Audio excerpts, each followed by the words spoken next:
Assalamualaikum and very good morning. So my name is Muhammad HAMYZAN bin ADNAN, and my group members is AMIR bin Muhammad ADNAN, ISHAK bin Muhammad FUZILAH, and AFIQ bin Abdul Rahman. So in this slide, we are going to present about the air conditioning systems in an aircraft. So first of all, let us look into aircraft hatchback history. So in early 20th century, there is no proper system to control temperature and air quality in aircraft cabins.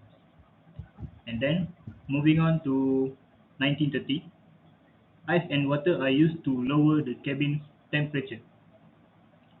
Next, we will go to the year 1940.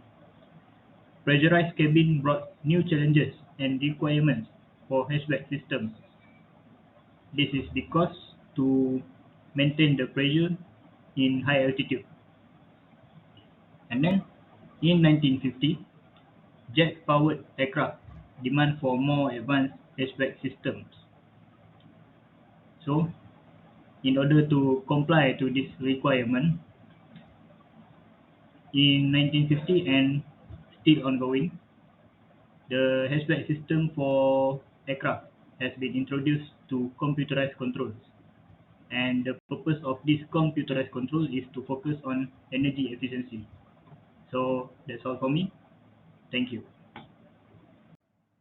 Assalamualaikum warahmatullahi wabarakatuh. My name is Muhammad bin Abdul Rahman, and I will be explaining on how aircraft hatchback system operates.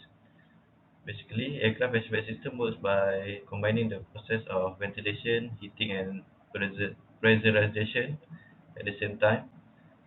As aircraft fly at higher altitudes, the temperature becomes lower, and this makes humans feel intense coldness experience.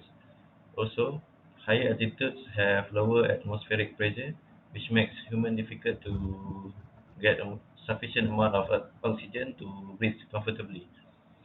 Good aircraft HVAC system should be able to supply amount of heat to resolve the coldness and able to pressurize the cabin in order for the passengers able to breathe. The design of most aircraft HVAC system is usually they incorporates a engine bleed air system. Bleed air is extracted from the turbine's compressor during compression stage. The bleed air is usually tapped from either the low pressure stage or from an intermediate stage, depending on the aircraft of the high pressure compressor. In some conditions, the air can also be bled from the high pressure stage of the compressor. Normally, the bleed air that is passing from the compressor stage is very hot. This very hot air needs to undergo pre-cooling stage through a primary heat exchanger. The hot air is then cooled by using ram air that is taken from ram air inlets. The pre-cooled air is then passed through a compressor to increase the pressure and temperature of the air. Then it goes through a secondary heat exchanger, where temperature will be reduced for the second time. From secondary heat exchanger, the air passes into a turbine where air will expand and cool down the temperature. The air then undergoes water separation process to remove water from saturated air before it is sent to the aircraft cabin. Besides controlling temperature and humidity, aircraft HVAC system function as aircraft pressurization. As an aircraft climbs to its cruising altitude, the surrounding environment changes drastically. The atmospheric pressure at cruise drops to nearly 20% of sea level. Therefore, it becomes necessary to supply the pressure in the cabin and the cockpit. That's all from me. Thank you. Assalamualaikum, my name is ISHAK bin FUZILAH. I will continue to explain about the system diagram.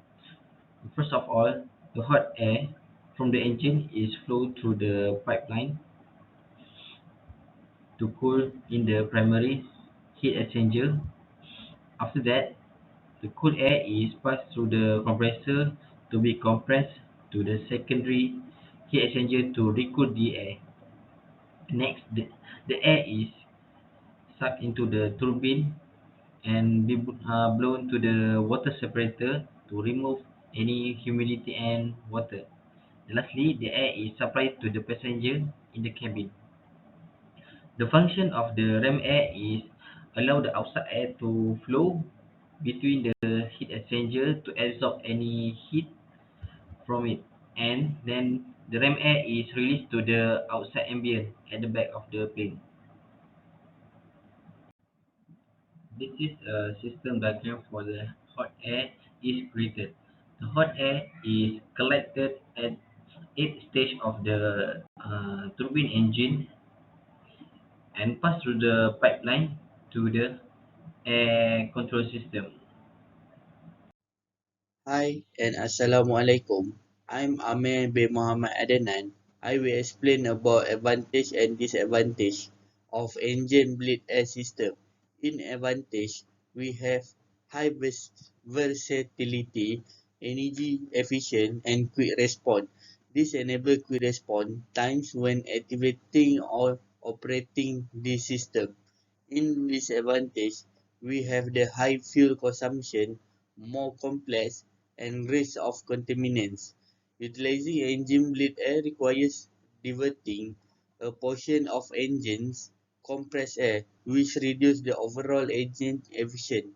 This extraction of bleed air increases fuel consumption and can have a many impact on aircraft performance and fuel economy. That's all from me. Thank you.